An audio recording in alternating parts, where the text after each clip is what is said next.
What's up, guys? It's Analyst, and we're back again for week 5. You might notice a little bit of a different setting here. That's because I am trying a new platform. So, first try, bear with me. But for once, I am not alone. I'm actually joined by my cousin Luke. Hey, Hey Luke. How you guys, doing? I'm good. How are you? Good, good. So, if you guys haven't noticed, I made an announcement on my page not so long ago that I was adding Luke to the team at Fantasy Football Analyst. If you've commented or DM'd in the last week or two, it's more than likely been him responding. He's been killing it in that space. So, Luke, tell us a little bit about how long you've been watching football, a little bit about yourself, just so that people get to know you a little bit. Yeah, I've been watching football since I was about 4 years old, so like 15 years now, 16 years. I seriously got into it, like analyzing it in fantasy and stuff, probably about 5 years ago. And yeah, I run my own page. It's a smaller page on Instagram, and I'm excited to get to work here and help out. Awesome. Yeah, he runs a football sound off. So if you guys haven't seen that page, we'll link it in the description if you guys want to follow it. Um, he's working on the graphics, but you got a lot of good information on there with you and your buddy Mufasa. So you guys are doing some good things there. But before we get into these matchups, we're going to talk about the Thursday night matchup from last night, which I can't believe we had to sit through. Oh man. But we'll look at that and then we'll go into all the rest of the matchups for the week. Just wanted to mention that this video is brought to you by Underdog. And if you guys use code ANALYST on Underdog, they're going to match your first deposit up to $100. So if you sign up, create an account, use promo code ANALYST, they'll match your first deposit up to $100. There's pick'ems on there. You can do some of the best ball manias and other stuff. So a lot of fun, chance to win some money. If you guys want to check it out, again, use code ANALYST. Analyst, right, Luke? Analyst. Analyst, right. Company man. All right. So, as you can see, Joe and Luke, let's get into some of that Thursday night recap. So, not a pretty game, right? As a Broncos fan or a Colts fan, you are not happy, and especially the Broncos fan, you could see them leaving as overtime was about to start. Like, they're just not, even before the coin flip, which I thought that was the funniest part. Like, if you're Even going to wait to leave during overtime, at least, like, okay, your team's getting the ball. If your team's not getting the ball, like they didn't, then that's fine. But yeah, so overall, just not a good game from either quarterback. It was very defensive matchups, 12-9. You can see some of the stats here. Nyheim Hines, if you had Nyheim Hines in your team, he left in the first series with a really bad concussion, hoping he gets better. But Luke, tell me some of your thoughts from last night's game. Yeah, I mean, even Al Michaels announcing that game was done. When the fans were leaving, he was like, "Yeah, they've had enough," and I kind of had enough too. Uh, not many takeaways here. Both offenses were terrible, and that's kind of what I'm expecting going forward from both of them. We've both been talking about selling Melvin Gordon high, and he did put up double-digit points, but I don't know how much you want to put stock into that. He wasn't on the field on many third downs. He had broke off one big reception, had a bunch of carries, led the team in carries, but wasn't even averaging 4 yards a carry.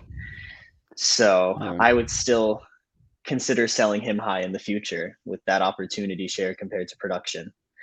And on the Colts side, my main takeaway was Michael Pittman, who didn't lead the team on targets, but had 8 targets. And in a game where his quarterback was terrible, his whole offense was terrible, and not a single player scored a touchdown, he also managed, at least in PPR formats, double digit points. So Michael Yeah, Pittman and is someone I like going forward, even if he struggled a little bit to begin the season. Yeah, and I think what's really interesting too is Alec Pierce, the rookie coming in, 8 of 9 targets, waiting for it to rotate back on the bottom here so I could read off his exact yardage, but I believe it was like 81 yards. 81. He had a great game. He was getting open. Pat Surtain acting like one of the best cornerbacks in the entire league right now. So it made sense for Pierce to kind of get a little extra work. If that's going to be the case moving forward, obviously this is an offense that's becoming more and more desperate. So I'm expecting Pierce to be, somewhat of a flex play going forward. Kind of a stale night when Nyheim. I mean, as someone who had to start Nyheim Hines in the league that we've in like our family league, I had to start Nyheim Hines. I had to start Russell Wilson. I had to start Cortland Sutton. It was not a good. I'm basically accepting the L after the first game. and just kind of going for as many points as I can right now. It's really unfortunate. It was that or Chase Edmonds, right? So like I literally had no choice. I would have started Hines About as well. DeAndre Swift. Yeah, right. I have Stevenson. So it's all right. I just traded away Rashad White, of course. But overall, you mentioned that we were both high on selling Melvin Gordon. He was not on the field when the Broncos were, ending that game in the fourth quarter, trying to run out the ball. It was not Melvin Gordon out there. It was Mike Boone, and Mike Boone made some plays as well. I'm not necessarily buying in on Mike Boone because you have Latavius Murray, who's also going to be joining this rotation. It's just going to be a messy backfield. So Melvin Gordon, as of now, is probably the guy I would start if I needed to, but it's not an offense that I want to buy into. Do you think there's any hope of like Russell Wilson turning this around? Do you think this offense is just kind of lost at this point? I think there's hope. I mean, most people probably predicted Denver going to the playoffs before this year started, and it certainly doesn't look that way right now. But they're still 2-3. They have a shot, as good of a shot as anybody does, and they have Russell Wilson, who's shown what he can do in the past. But this, you may have expected a slow start, but this is way slower than anybody could have expected. And we're 5 weeks in, and it just hasn't picked up. They had one okay game against Houston, I guess, and the rest has just been terrible. And from a fantasy perspective, you just wonder who Russell Wilson can sustain. Cortland Sutton's been his favorite target, but even him in this game, no one was to be found anywhere. Russell Wilson was missing open touchdowns all game. KJ Hamler at the end. I mean, he was pissed, and rightfully so. Oh my god. As a KJ Hamler dynasty owner, that did not make me happy. Could have sold him after that one, but yeah, no, not looking good. I have Cortland Sutton in a lot of leagues. I think he did okay this game. Obviously he was 5 out of 11 targets for 74 yards. If he didn't steal that catch from Montreal, Washington, it might have been a different story. But overall, yeah, right. Like you had the defender getting knocked down by the ref, and then you had 2 of the same receivers fighting for the ball.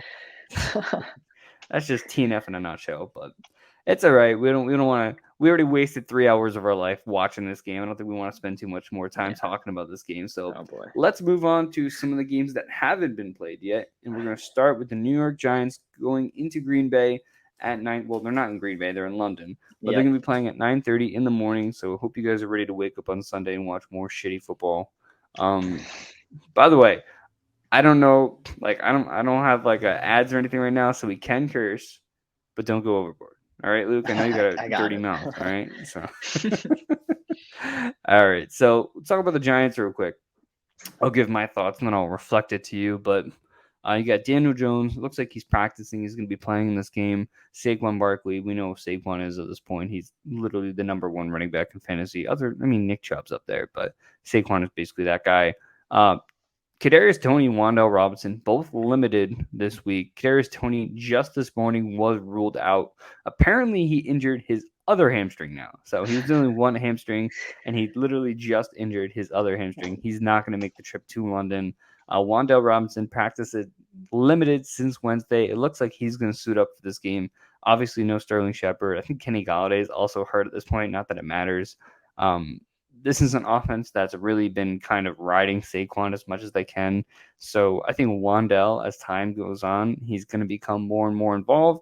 If he's available in your league, I'd recommend, if you can, to pick him up and put him on your bench this week. Just kind of see how it plays out, because this is a desperate offense, right? This is, if you don't have Toney out there, you don't have Sterling Shepard, you don't have Kenny Galladay, you don't really have a way to move the ball. So Wan'Dale Robinson, their 2nd-round pick, he looked good. They mentioned a lot that he was going to be very involved from the get-go. So he's someone I'm putting on my bench. Daniel Bellinger, someone who we might have thought could have been a fantasy relevant guy at least 2 weeks ago when he went 4 for 40, right? But his routes dropped from when he was running 85 to 90% of his routes to just 57% of the routes. And what that means is essentially, when you are on the field for X amount of pass plays, the routes you run are that percentage. So when he's on the field for X amount of pass plays, he's only running 57% of those routes. For tight ends, that golden number is really 80%. So if you have a tight end who's got an 80% route participation rate, that's always a good sign. But Bellinger just dropped from 85 and 90 to 57. It doesn't look like he's really going to turn into anything here. He's still playing around the same amount of snaps too, which means they're just kind of using him in a different way. But Giants wise, that's really all I got. I would really just recommend, if you can, grab Wan'Dale Robinson, stash him on your bench, and just kind of see what he turns into. Yeah, I got my Giants shirt on. Oh, doesn't change my opinion here. This offense is a mess. Last week against the Bears, who are a pretty terrible team, they really embraced the run game with Daniel Jones bootlegging on every pass play or designed run play. Saquon, I think, got 30-something carries in that game. And I don't expect that to change. That was their first week without Sterling Shepard, and they clearly had absolutely zero confidence that they could pass the ball at all. And I don't blame them. Even Twitter's not convinced that Wan'Dale is going to definitely start, but he has been limited. And if he does play, even then, I'm still a little bit hesitant to maybe throw him in your lineups this week. And that's because of Daniel Jones, who we mentioned is limited with an ankle. And an ankle is a pretty bad sign for a quarterback who is exclusively running the football, basically. They're not going to be able to embrace that running the ball identity without Daniel Jones's legs. And if that's the case and they have to play a drop back passing game, this is going to be a total disaster. And Saquon is probably the only startable player on this offense. I would sit Daniel Jones. I'd probably sit Wan'Dale Robinson, depending on the injury news we get later.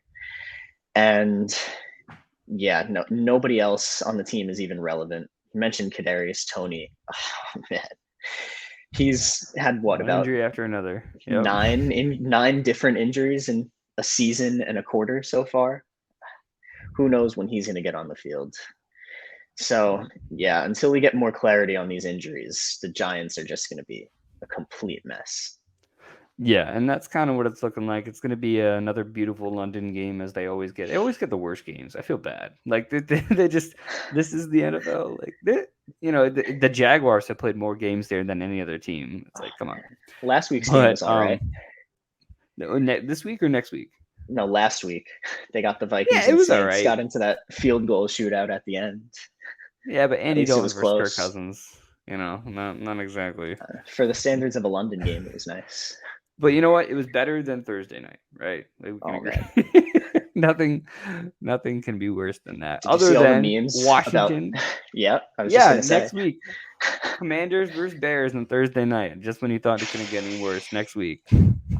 Man, it's all right. But let's go into the Packers here. So we talked about the Giants. We'll get into the Packers. Aaron Jones, A.J. Dillon, both these guys are playing over 50% of the offensive snaps. They're both getting their fair share of touches. This is really how they're choosing to move the ball. It's a situation where both of these guys are definitely startable against the Giants. I think they can run out the clock. The Giants are having some injury issues at their linebacker position, as well as just not having anyone perform at the linebacker position. So it kind of opens up that second level for those running backs. So if they can burst past that defensive line, which shouldn't be too much of an issue as the Packers offensive line gets healthier, then that second level is not going to be able to stop them either. I expect Aaron Jones and A.J. Dillon to rip off these long runs. I'm not saying touchdown runs. I'm just saying, 15, 20-yard runs here and there. And the secondary hopefully will stop them there. They're reunited with Landon Collins, right? How interesting is that? As a Giants fan, I'm sure you're not too excited. Probably more excited for a potential OBJ reunion than you are with Landon Collins, even though OBJ is coming off his second torn ACL in like 3 years. But, I think OBJ would be insane to sign with the Giants right now. I think you would too, but I think it's kind of like a homecoming, warm feeling. Yeah. Like he's riding the high. He just came off a Super Bowl win, so he's on a tour right now. But as far as the rest of the Packers go, obviously Romeo Doubs is the highlight of this wide receiver core right now. He ran 34 and 35 routes the last 2 weeks. To give you an idea, Lazard ran 33 and 68. So this is obviously a situation. Romeo Doubs is gaining the trust of Aaron Rodgers. That's something Rodgers said himself as well. We heard going into the season that Romeo Doubs might have played a more prominent role, and it seems like he's earned that. Um, 68% of the targets the last 2 weeks, and he's played 96% of the snaps. So that's really what it's been about for Lazard and Romeo Doubs. They're both playing around the same level, and they're combining for about 68% of the targets. So I expect Romeo Doubs to continue being that flex option every single week. And Lazard even, too, had over 100 yards last week, so he could continue being that flex as well. Other than that, there's not really anyone else I'm looking at for the Packers. What about you? I do like Romeo Doubs this week against a Giants secondary that they blitz every play, so they leave all their corners out on islands and they get beat pretty consistently. I think Romeo Doubs should have a good game, whether he's lined up against Adoree Jackson or whoever the hell is the second corner right now. I couldn't even tell you, and I'm a Giants fan. It's really bad. Fabian Moreau, maybe.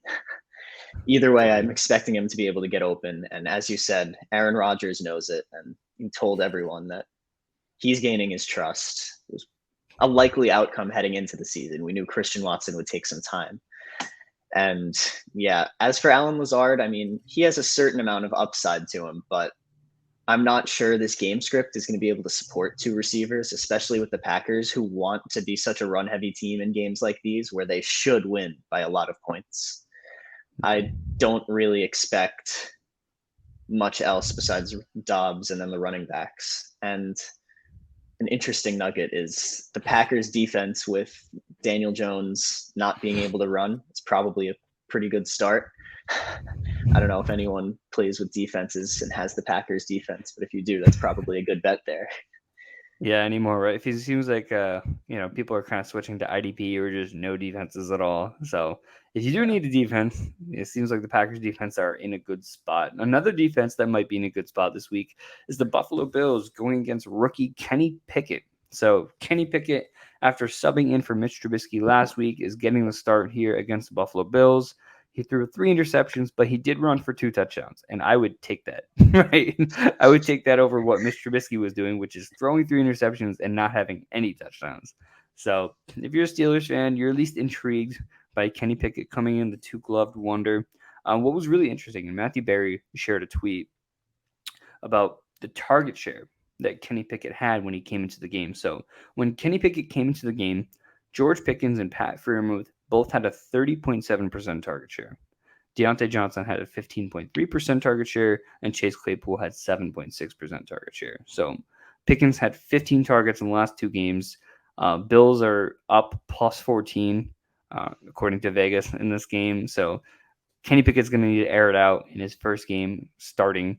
And I do like George Pickens. And Deontay Johnson also limited with a hip injury. It looks like Johnson's going to play, but it's something to monitor.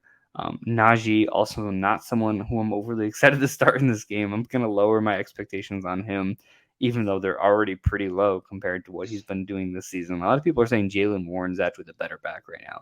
I don't know if I agree with that, but I will say that Najee Harris has definitely been struggling. I'm expecting, as I said, that Kenny Pickett's going to need to air out the ball, and George Pickens could potentially be a sneaky play this week. Mm-hmm. I think George Pickens is maybe not a must start, but definitely a quality start this week. And the rest of the Steelers offense is pretty meh to me. I mean, you have that offensive line blocking against the Bills' defensive line. It's not a good matchup at all.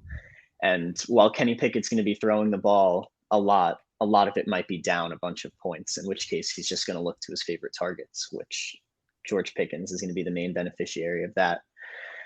And yeah, there's not really much else to say about the Steelers. We kind of know what to expect from them, even with the new quarterback. One interesting thing is that I saw somewhere that per PFF, even though Kenny Pickett threw 3 picks last week, he had 0 turnover-worthy plays.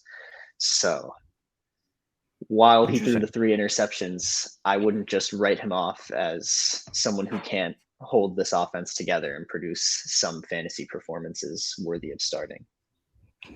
Okay, that's an interesting nugget there. I didn't see that from PFF, but that's great. That's great.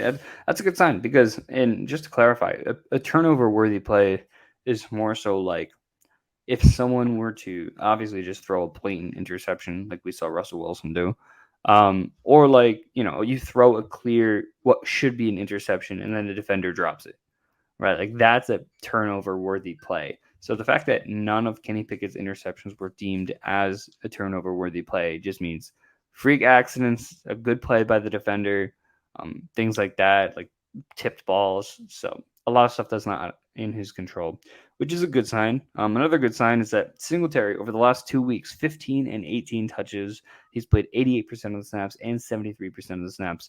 Devin Singletary is looking to be the lead back in this backfield.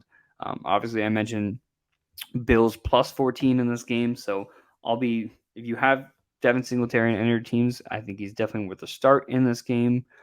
Receiver wise, you have Gabriel Davis, who practiced in full on Wednesday, so I'm expecting some better results from him.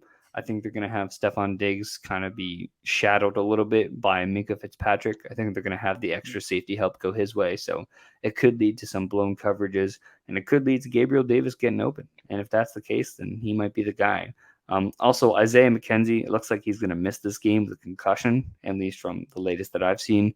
And Jameson Crowder also on IR. So Khalil Shakir, the rookie, brought in. He might get the start in the slot. And if he does, be on the lookout for that, because we've seen what Isaiah McKenzie has been doing as the lead in the slot over the last 2 weeks. So just keep an eye on those players. Anything you got in the Bills? Yeah, you pretty much hit on all points. Devin Singletary is probably a good start this week with the scarcity that everyone seems to be feeling at running back. I have Devin Singletary in our family league. Will I be starting him? Probably. I've been flipping him and Kareem Hunt back and forth most of this week. As for the rest of them, yeah, Diggs, obviously you start every week. Josh Allen every week. There's no question. And Gabe Davis should probably be a good start. Yeah, could definitely bounce back, because a lot of people were kind of frustrated with what he did last week, and we really only seen one good play off a broken, off a failed defensive strategy in that first game against the Rams. So definitely hoping for better news there. You mentioned Kareem Hunt. Let's go into the Chargers and Cleveland Browns. So Los Angeles Chargers going against the Cleveland Browns. We'll try to pick up the pace a little bit here so we make a little bit better time. But Keenan Allen still sidelined with that hamstring injury. It looks like he's going to miss this game potentially. If he does, it's going to be a shootout. Not a shootout, but it's going to be a toss-up between Mike Williams and Joshua Palmer. It seems like they're taking turns having these big games in the absence of Keenan Allen. But I will say that Justin Herbert being healthy now, not dealing with that rib injury, likely does favor Mike Williams, because obviously when you're dealing with rib injury, you don't want to take shots.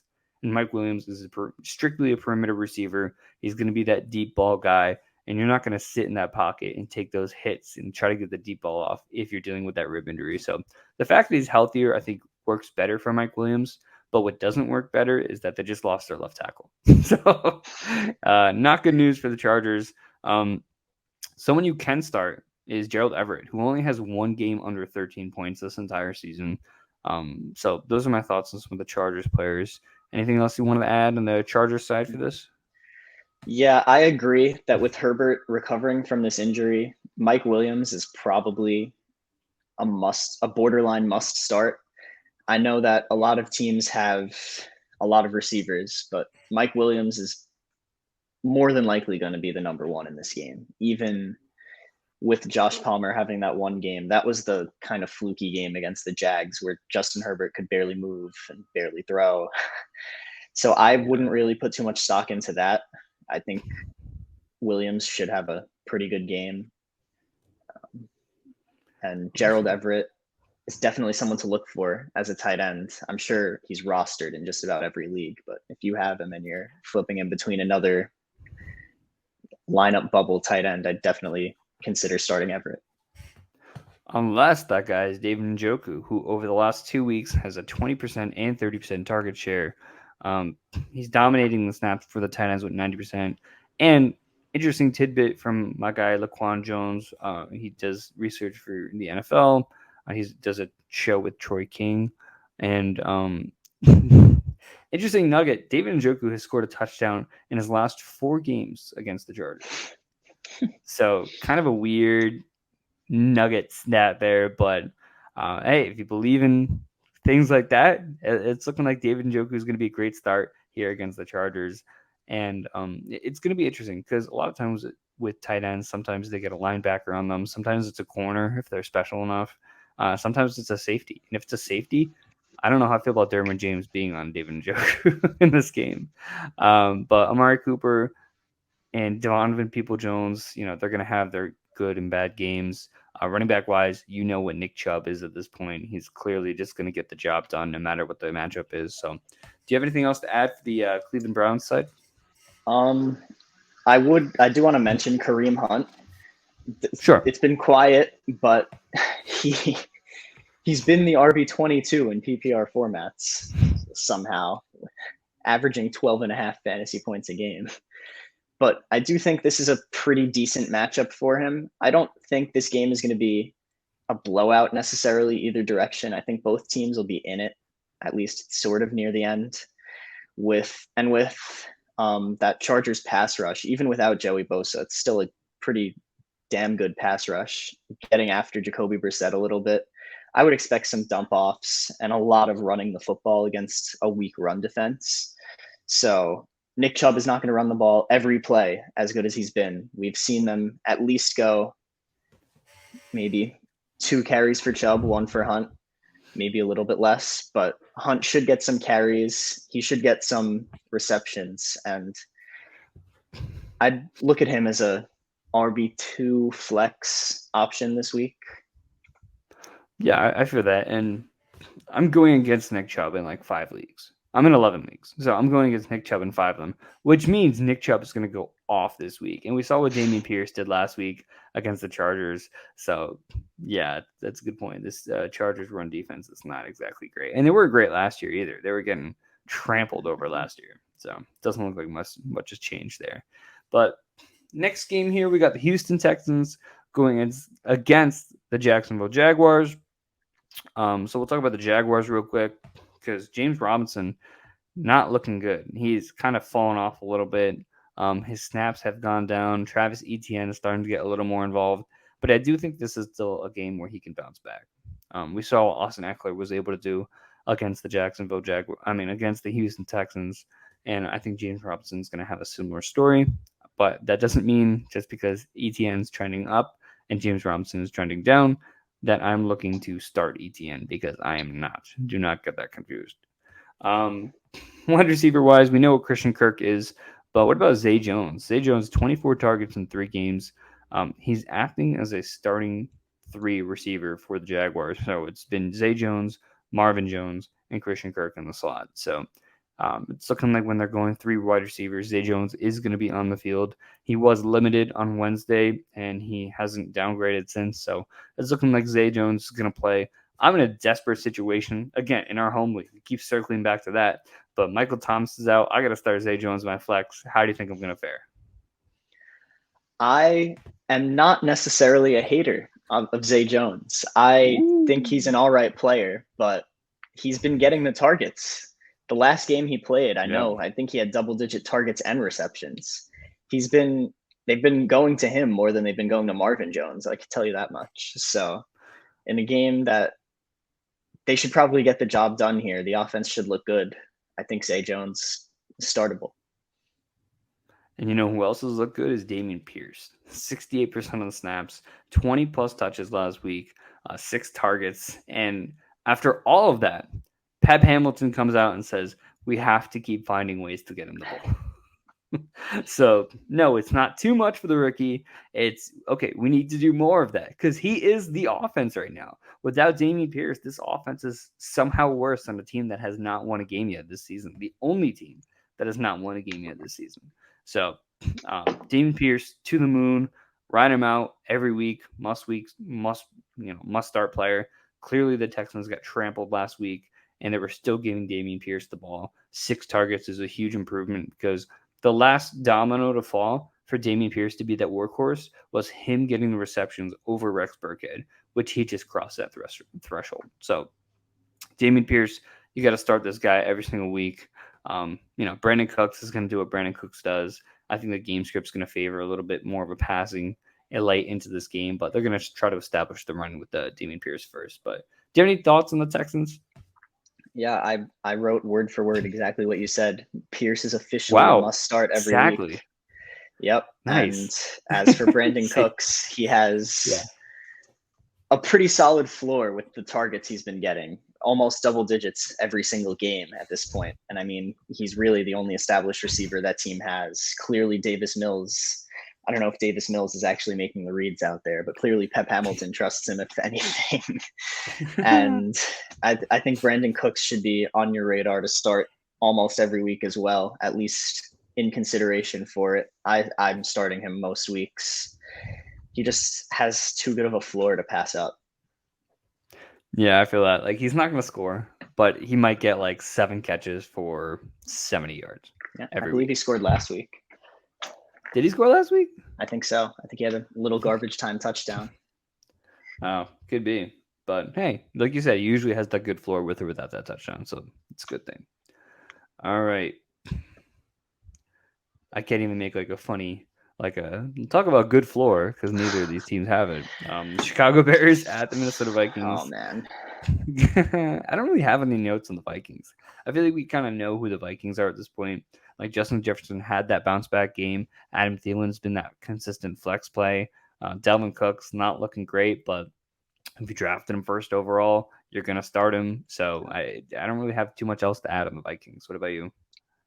I do think that both Cook and Alexander Madison are somewhat startable. I mean, obviously you're going to be playing Cook, but Madison has been getting a third of the snaps. And I know Cook's been dealing with that dislocated shoulder or something with the shoulder. Which is wild how he's out there. Wow. I know, but if they're going to keep load managing him, Madison has at least touchdown scoring upside. I think they're going to run the ball all over the Bears because we know that's what the Vikings like to do, and the Bears are not a good football team.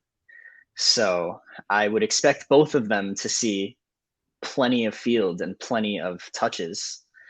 So either one has the upside of scoring a touchdown this week, and that, to me, pushes Madison right into that is he a flex this week territory. So if you're desperate, I would consider starting him, even if you are a Cook owner. That's going to be a new category we do. Is he a flex this week? Brought to you by Luke. Maybe Alexander Madison.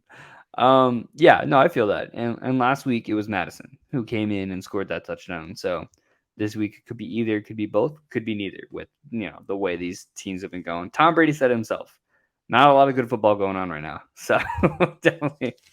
And, you look at a statement like that and you're just like, oh, this guy's just cocky. But you really look at the league and you look at last night and you're just like, this guy's right. Like, there's just not a lot of good football going on right now. Talk about not good football. Let's go about the Bears. So David Montgomery, he was limited on Thursday, which is a good sign, right? Because he didn't practice Wednesday.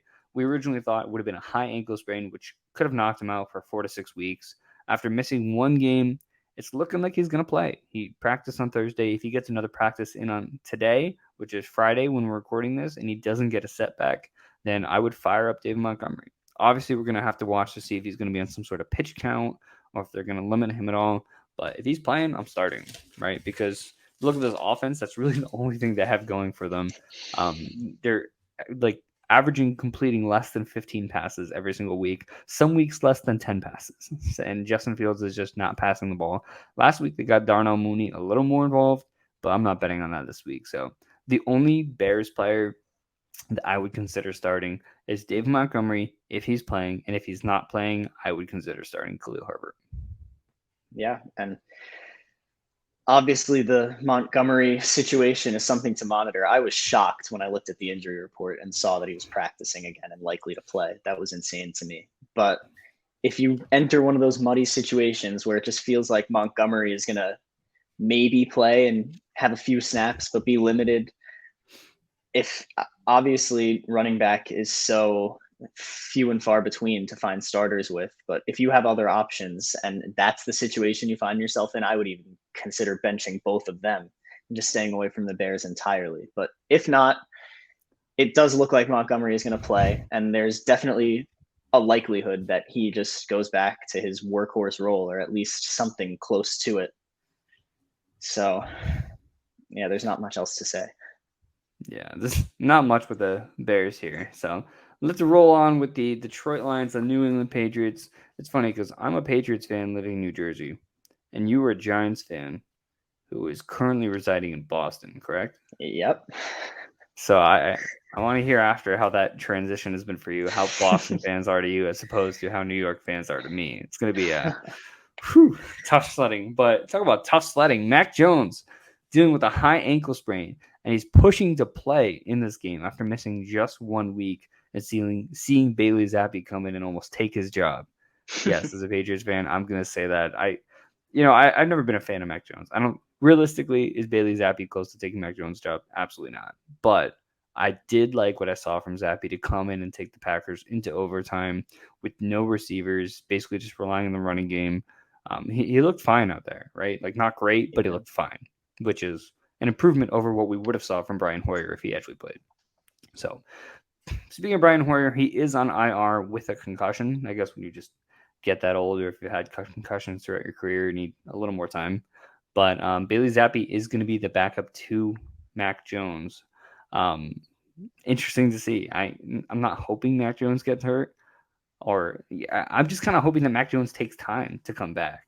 Not that he's a rushing quarterback, but when you're doing your stance, you're trying to throw the ball down the field, you need to be able to stand confidently. If he's going to be not putting as much pressure on that ankle, it's going to affect his throws. So I'm hoping that they can just let Bailey Zappi go in there, have Jacoby Myers be the backup quarterback because that's just more fun. As for the running backs, Damian Harris and Ronald Stevenson, both startable. 69 combined opportunities over the last games, 17 touches each for each of these running backs. If you have a running back getting 17 touches, you're starting them. And both these guys have been averaging 17 touches over the last 2 games. So Stevenson, Harris, both very startable in this game. Jacoby Myers was limited on Wednesday with the knee injury. He is on track to return. Last time he played, he had 13 targets. And what I really like about this game is that teams playing against the Lions have been averaging 35.2 points per game. So as a team, they've been averaging over 35 points against the Lions. And then when you look at what the Lions have done, they themselves have been averaging 35 points a game. So you have an average of a 70-point total for every game that the Lions have been in. And I'm not talking Jalen Hurts, which, they did play Jalen Hurts. I'm not talking Patrick Mahomes. I'm not talking Aaron Rodgers. I'm talking Carson Wentz, Geno Smith. Like, these are some of the teams. Like, Geno Smith had over 300 yards last week. They scored 48 points against the Detroit Lions. So if it's Mac Jones, if it's Bailey Zappi, I am all in on the Patriots offense right here. If Jacoby Myers is playing, start him. If you have Stevenson, you have Harris, both these guys. If you have both these guys, start them both. There's going to be a lot of points in this game. This is just the Detroit Lions are all offense, no defense, bold strategy, but apparently it's kind of working, right? Like 0.2 points behind from actually winning each of these games. So, yeah, that's kind of what's going on here. I don't know if you have any other thoughts on the Patriots here. No, you hit most of it. I do think Ramondre is very, very, very startable. He was Bailey Zappi and the Patriots' most targeted player last week. I think he had 5 or 6 targets. He caught more passes than anybody on the Patriots did, and he's getting half the rushing work. I would guess that Mac Jones isn't going to play if I had to. Either way, Mac Jones isn't going to be able to extend plays. Not that he's some great athlete, but he can move a little bit. He's going to be more than Brady. Definitely. He's going to be dropping back and throwing the ball. So I would expect a lot of checkdowns to Ramondre and Jacoby Myers if he plays. If Jacoby Myers doesn't play, then Ramondre is going to see a lot of targets and should still get the carries. And I don't know how many points they'll score, especially with Bailey Zappi at quarterback, but it is the Lions defense, and you're right. They've been giving up a ton of points. So yeah, and do you think if Jacoby doesn't play, are you willing to start Nelson Agholor, Devontae Parker, or either of those guys? I guess if you're desperate, but I would just stay away. It's just easier to stay away, right? Yeah. All right, so let's talk about the Lions really quick. It looks like Jared Goff literally was the QB1 last week, and against the Patriots, the secondary without J.C. Jackson, obviously they lost Stephon Gilmore a couple of years ago. It's just turned into Swiss cheese, right? It's just so easy to move the ball against this Patriots secondary because as a Patriots fan, like one thing that you see all the time is that their strategy is you have a shutdown corner, which was J.C. Jackson, against their number one receiver, and then you kind of use the linebackers, safeties, whatever, to take away their next best option. So let's say if it's like the Lions, right? Let's say if Amon-Ra was playing, you would have J.C. Jackson on Amon-Ra, which, you know, he plays in the slot, so could have been Jonathan Jones, but more so you take away the number one receiving option, and then you take away the next best player, which would have been TJ Hawkinson, and you force them to move the ball with other guys who they aren't comfortable with, to kind of bet on their own defensive players to, you know, win those matchups against those lower level players. So without that strategy, their new strategy has just been like, hey, score on us, because why not? But it looks like Amon-Ra is not going to play in this game. He did not practice Thursday. He did not practice Wednesday. Swift, the plan with him was always to have him come back after week 6 bye. So it looks like Swift is going to miss this game as well. Jamal Williams, I'm firing him up. TJ Hawkinson, I'm going to fire up TJ Hawkinson. And if Josh Reynolds isn't, if DJ Chark is also not playing, then I'm fine starting Josh Reynolds too, because it's really got to be all those dominoes to fall for me to start Josh Reynolds or DJ Chark. So TJ Hawkinson last week, clearly 30-plus points. He had over 100 yards, 2 touchdowns. He looked insane. So I'm expecting a similar game from TJ Hawkinson this week. Yeah, TJ Hawkinson, got to start him as your tight end. I mean, yeah, that was just a ridiculous performance last week. I'm sure he's not going to put up a near 40-point performance again. But you just have to. He's clearly the number one focal point of this offense behind Jamal Williams with all these players hurt. And yeah, DJ Chark misses, Josh Reynolds, definitely a good start. I don't know about temper expectations on Jared Goff, but I'm at least a little skeptical. Well, even with the Patriots defensive personnel, you are walking into a game here where Bill Belichick knows that he is going to have to carry his team to a win, potentially, depending on who's playing at quarterback. And if that's the case, I would expect that he tries to make this game hell for Jared Goff. I'd expect a lot of pressure. I would expect a lot of disguised coverages that maybe Jared Goff can't handle. And he's been great in just about every game he's played this year from a fantasy perspective. I know he's a top 12 fantasy quarterback. I don't know his exact ranking, but he has to be at least top 12, especially after last week. He was like top 5, I think. Yeah. I mean, you think about all the games that they've had, like they're averaging 35 points a game. Mm-hmm. So it's definitely up there. And I would just, again, I don't know about temper expectations, but I wouldn't expect such a high-end performance like we've been seeing. Okay. So we're going to roll into, boom, Seattle Seahawks at New Orleans Saints. Geno Smith saying he's built different, 300 yards in each of the last 2 games. And that's been great for Lockett and Metcalf. Both these guys are startable wide receiver 2s. They're averaging over 15 points in each of those last 2 games.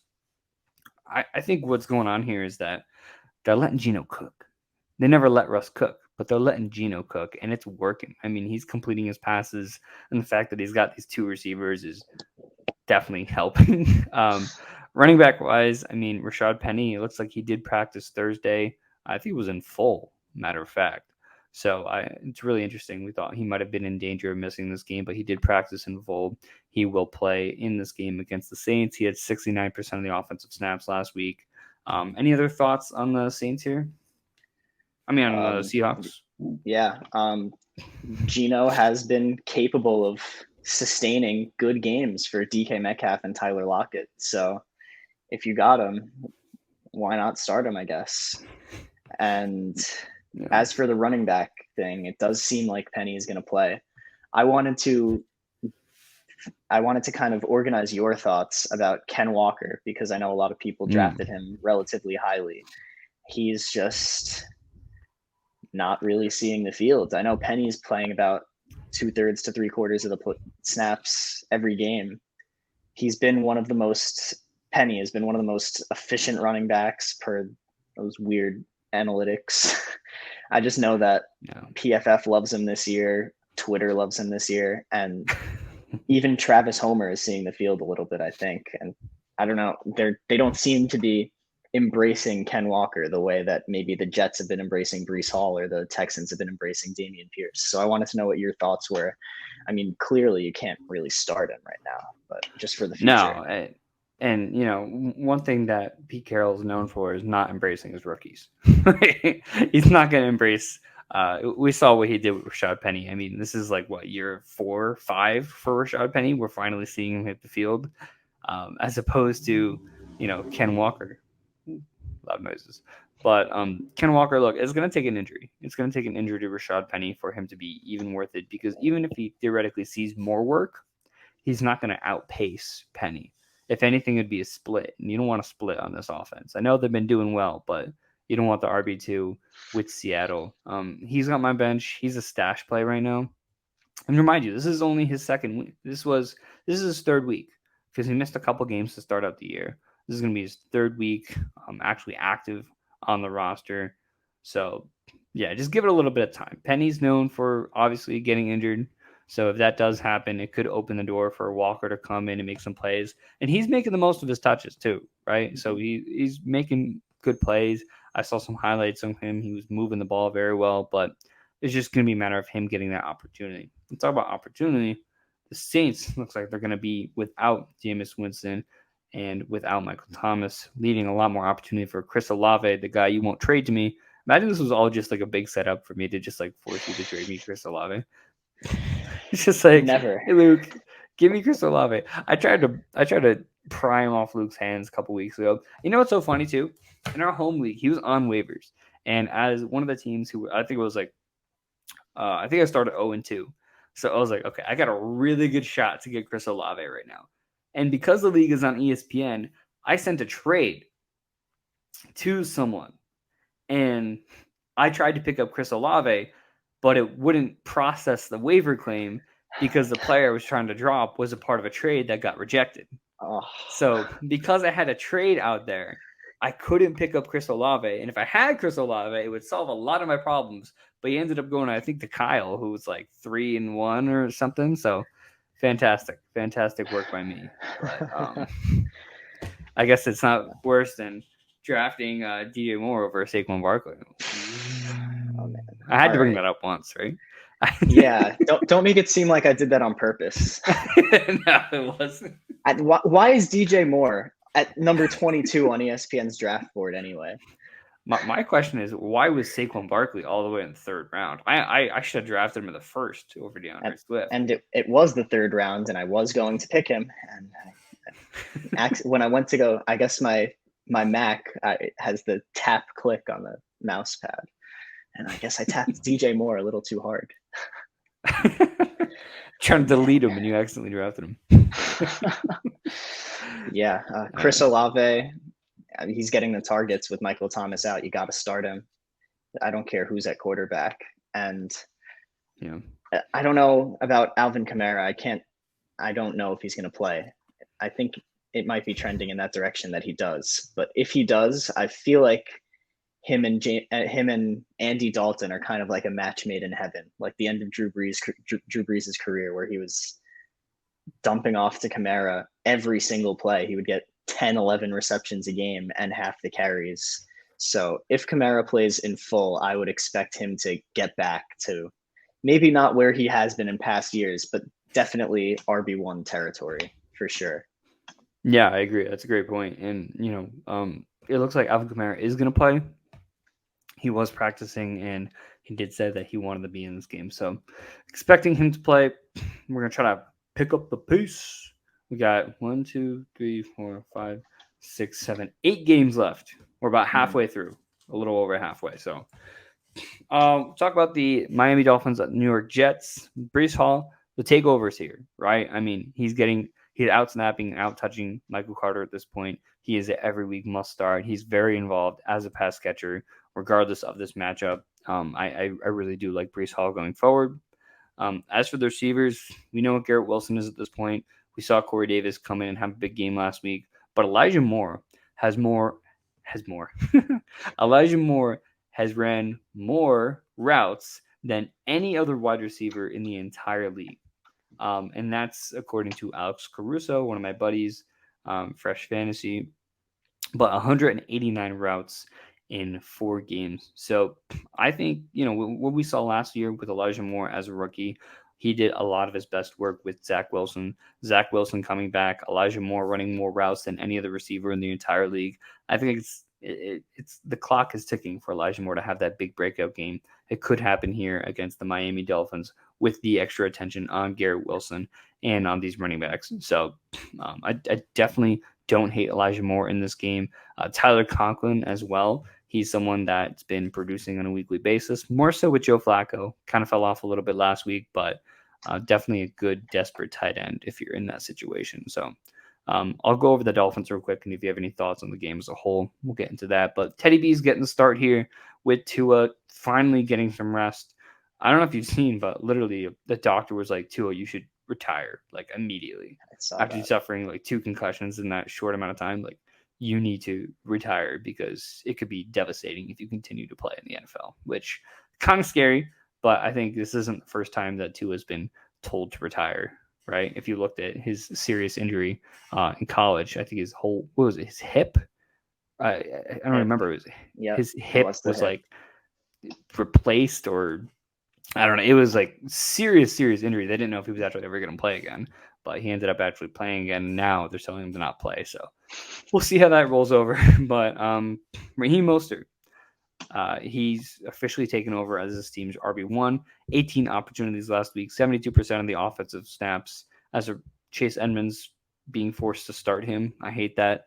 But he's been very lackluster. Chase Edmonds, his volume has been masked. His volume has been masked by the fact that he scored 3 touchdowns in the last 2 games. He's barely getting the ball, but because of the fact that he scored 3 touchdowns, should have been 4. He dropped that wide open touchdown last week, but should have been 4.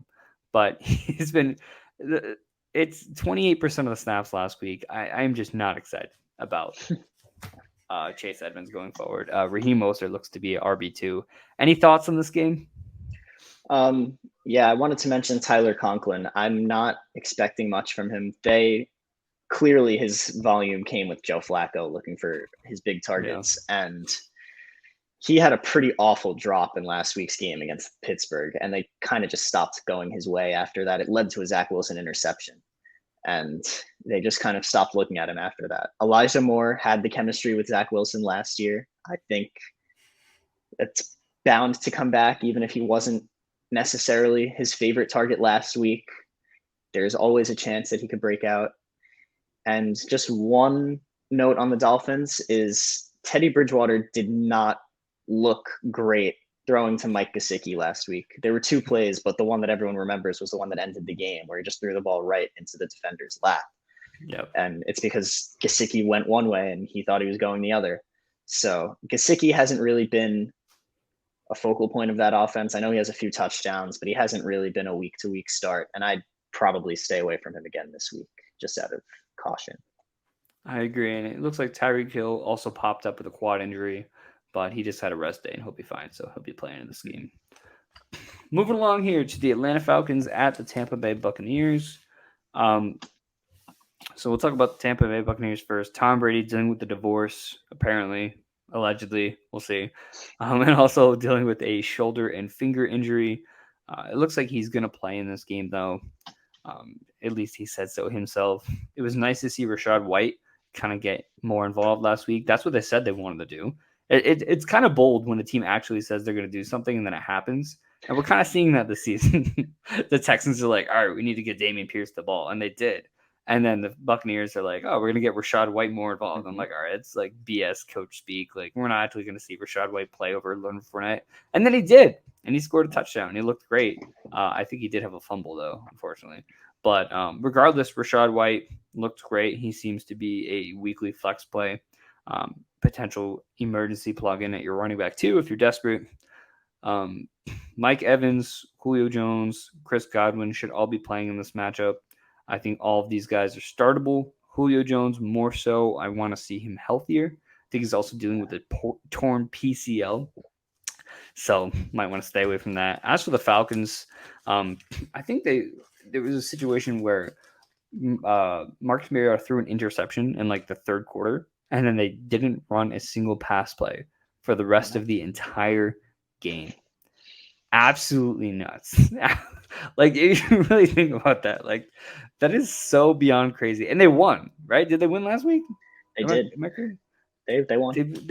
They literally won last week by just running the ball for an entire quarter and a half, which was nuts. Not great for the pass catchers, right? If you have Drake London, you have Kyle Pitts especially. But the running backs with Cordell Patterson now on IR, Tyler Algier saw 11 carries, Caleb Huntley saw 10 carries. It's going to be a split, and a lot of people are putting a lot of poker. This is a train that literally like runs through the street, and it comes by like once every other week, and it's literally here now at 9 a.m. So great, but essentially this is going to be a mess with backfield. Right now, a lot of people are putting a lot of their eggs in Tyler Algier just because he's the rookie, he's exciting, and that's great. Tyler Algier is my version of Trey Sermon in this draft. I do not like Tyler Algier. He had a very productive year at BYU, but like, it's BYU, right? This is not this is not Alabama. This is not Georgia. Like, that division is not good. So the fact that he had the year that he did in college, I just don't think he translated well. I was watching his tape. I wasn't impressed by anything I saw with Tyler Algier. I think he's a little slow, but he's a powerful hitter, a bigger guy. So yeah, and Damian Williams, who the Falcons liked a lot going into this year, has been on IR. He's expected to come back in the next week or two. When he does, this is going to get even messier. He could potentially even lead this backfield. So I'm staying away from all of these running backs. Kyle Pitts dealing with a hamstring injury, did not practice today, did not practice Thursday, did not practice Wednesday. Have another tight end ready, which might be a good thing. I don't know if you saw the trade I made in our home league. What do you think about that one? Zaire Franklin and I don't even remember who else it was. It was Isaiah Pacheco for Dallas Goedert. So kind of, I picked up Zaire Franklin off waivers. And then I picked up Isaiah Pacheco off waivers. I'm like, let me see if I can get Dallas Goedert. And it worked. It worked. Classic. It might be a home league thing, right? But if you have Kyle Pitts, my recommendation would be to trade for a middle tier tight end if it makes sense for your team. If not, you can try to ride with him. There's not really too many guys off waivers right now that I'm interested in as far as the tight end position. But if you have Kyle Pitts as your tight end, you might need to start looking for another option. Mm-hmm. Yeah, I have on one of my teams that exact tandem of Kyle Pitts and Dallas Goedert. And whether or not Pitts plays, I will probably be leaning Dallas Goedert this week. But It doesn't feel like Pitts is going to get on the field this week. And if that's the case, you probably have to start Drake London. I mean, he's going to be the only person they're going to look to get the ball to in the pass game. And as for the running backs, I agree. It's going to be messy. This is not a good offensive line, and they're playing against one of the best defenses in the league. I know they got torn apart last week, but that was Patrick Mahomes being Patrick Mahomes. I still have a ton of faith in this Bucs defense. I don't think either of these running backs is definitely a start, and I really don't think I will not be throwing either of them in any of my lineups at all. It's probably going to be a split, and even if it wasn't, I don't think one or the other would be super productive. Yeah, I agree, especially against this Tampa Bay defense. So yeah, not ideal. Let's go into quickly the Tennessee Titans at the Washington Commanders. So looking at this game, I mean, it looks like Brian Robinson might make his rookie debut after being shot in the offseason, which is wild, like, on its own. But the fact that he's playing after 4 weeks, I'd need like a year after being shot to like actually do anything in my life. But Antonio, and it comes at a good time because Antonio Gibson saw season low in snaps this past week. He went from 64% in week 1, 46%, 44%, 41%. He's definitely not trending in the right direction. So I think Antonio Gibson is going to be a definite sit for me this week, with Brian Robinson potentially making his debut. Jahan Dotson also dealing with a hamstring injury. And Curtis Samuel, funny enough, has been leading the team in targets every single week this year. It may not seem like it, especially last week, but Curtis Samuel has been that guy for Carson Wentz in the slot, and I think he's going to continue that this week. against the Tennessee Titans. So if you were kind of weary of him, you can definitely throw him back in your lineups. Traylon Burks expected to miss some time with turf toe. And what's changed with Derrick Henry, because a lot of people were just like, how is Derrick Henry like finally, like what changed? They're getting him involved in the passing game. He had a 23.8% target share last week. So the fact that they're getting him in the passing game and they're winning games because of it, what a surprise, right? Who could have told you that? But top of that, Robert Woods, 13 points in each of the last 2 weeks. One was because of a touchdown, but he is going to be this team's wide receiver one with Traylon Burks out. So he might be worth a desperate look. Any thoughts on the Titans or Commanders here? Yeah, all caps, don't start Gibson. I had Antonio Gibson in our dynasty league, and probably about a week or two before the season started. This was before Brian Robinson got shot. I think I offered a trade to just about every single team. I was desperately trying to just get anything I could for him. I did not have any faith in him this year. I got Antonio Gibson. Yeah, I ended up shipping him off for Devontae Smith 1-for-1. So you did? That worked. I did. I like that. I liked that move. I was aiming for a little more, but I'm happy with Devontae Smith. I love Devontae. But yeah, don't start Antonio Gibson. I'd even start J.D. McKissick over him. But I really wouldn't look in this backfield at all with the way that it's looking to be a three-way split right now, at least until we get more clarity. And as for the Titans, with no Burks, I mean, Robert Woods, I guess. They don't have anyone else really to throw the ball to. Kyle Phillips has been all right when he's been on the field. He's muffed a few punts, fumbled a few balls, and they haven't really been looking his way. It's been Burks and Robert Woods as receivers. So without Burks, I guess Robert Woods. I don't know. Our analysis, I guess, Robert Woods. But hey, you know what? I don't blame you. That's literally how I'm feeling. Luke, I know you got class, so if you need to hop out, no problem. Thank you again for joining me. I'll finish out some of these games, and I'll talk to you later. Yeah. Thanks so much. Thanks for having me. Thank you. Yeah, and bye. He'll be back next week too, guys. Yeah. Mm-hmm. All right. Didn't mean to like cut him off there. But all right, so I'm going to finish out some of these games. Next week, we can try to go a little faster. That way, Luke can kind of hang out till the end. I feel bad.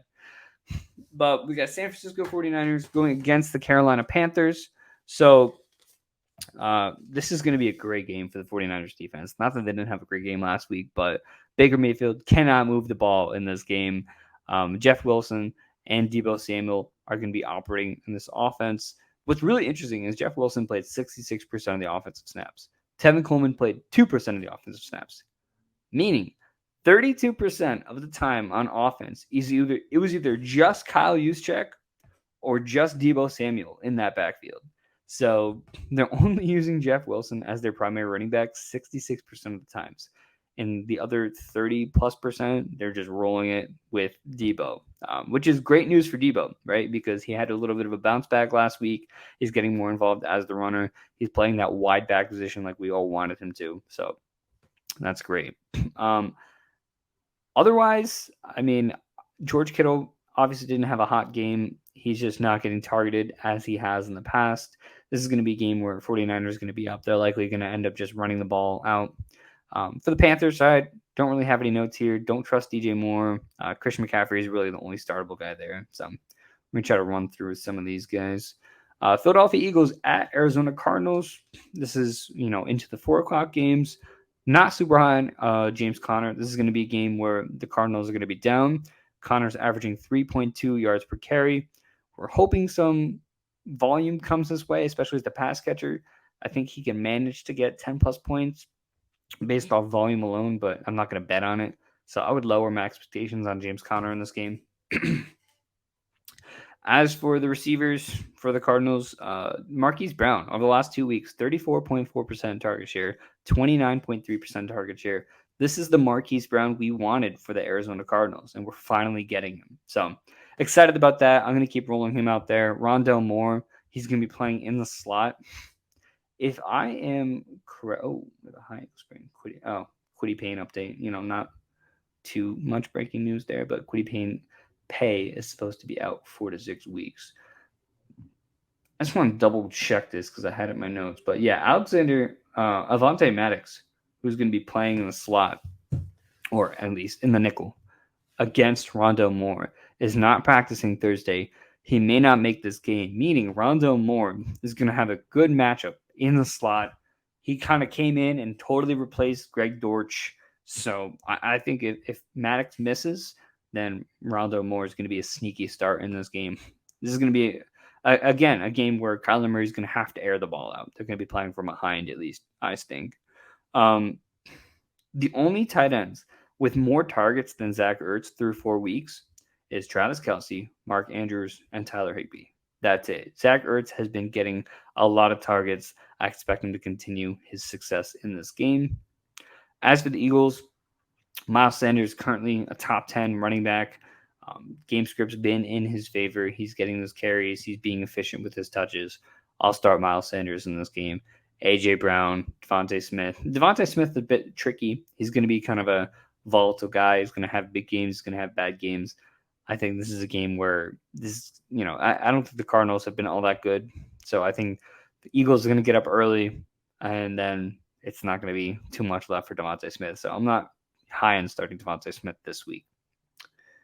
Okay. Moving on to the Dallas Cowboys at the Los Angeles Rams here. So not a great game for Zeke, right? Zeke's been fairly inconsistent, but so is Pollard. I'm not really excited about either of these guys going to this matchup against the Rams. More so Pollard, but just not really so much in either of these guys.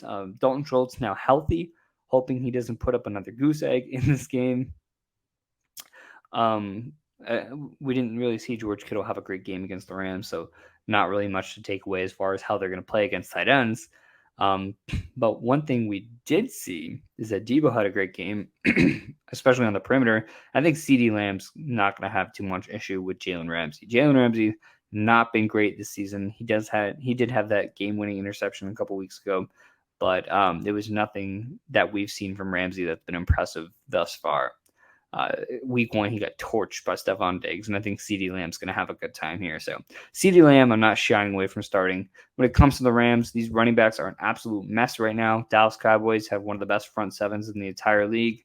So I'm going to stay away from Cam Akers. I'm going to stay away from Darrell Henderson. Cooper Kupp is really the only guy I feel comfortable starting next to Tyler Higbee. So that we got the Sunday night game. It looks like Rashad Bateman may miss this week. He did not practice at all this week yet. If he does miss, it's going to be a lot of Devin Duvernay. J.K. Dobbins got a lot more involved. He's looking like a weekly start. So I'm starting J.K. Dobbins. I'll start Devin Duvernay if I'm really desperate. And I think this is a game where Mark Andrews can definitely get back on track. He had a touchdown call back last week, but Mark Andrews put up like 3.5 points. So as for the Bengals side, Joe have a good record against the Ravens. T. Higgins and Jamar Chase also have really good track records. And Tyler Boyd, believe it or not, all have pretty good track records against the Ravens. So I think Joe Burrow is going to have a pretty good day. Joe Mixon, he's in line to still get the same work he's been getting. So there's no one on the Bengals that I'm really shying away from in this matchup. I think T. Higgins and Jamar Chase are both very startable here. Very startable. Last but not least, we have the Las Vegas Raiders at the Kansas City Chiefs on Monday Night Football. So Chiefs side, you know what Mahomes is. Clyde Edwards-Helaire, he got a lot more work last week, which was very encouraging. He was a sell high for a lot of people because of the lack of the work that he was getting and the efficiency that was coming from it. But I'll buy back into Clyde Edwards-Helaire. Travis Kelce, you know who he is. And Juju Smith is still acting as this team's wide receiver 1. So if you need a flex play, I would say Juju is a desperate flex play. As for the Raiders, I think this is going to be a good game for Derek Carr. The Jarrett Sneed has been great, but I don't think he can beat Devontae Adams. Darren Waller is going to do his thing. I think Hunter Henry is expected to be back in this matchup as well. So Derek Carr is going to have his full arsenal with him. Josh Jacobs coming off an absolute monster week where he was used like a workhorse, and it worked because they won. So I'm expecting them to use him in a similar way. I'll start Josh Jacobs as well. And that's going to be the quick roundup for week 5. Thank you guys so much for listening. Don't forget, you can use code this way. Sorry. It's inverted right now. I'm like losing my mind. Use code ANALYST On Underdog, when you sign up, you can hit the link in my description here and check that out. Don't forget to follow Luke at Football Sound Off. And if you guys have any questions, make sure to drop them below. We'll see you back here next week for week 6.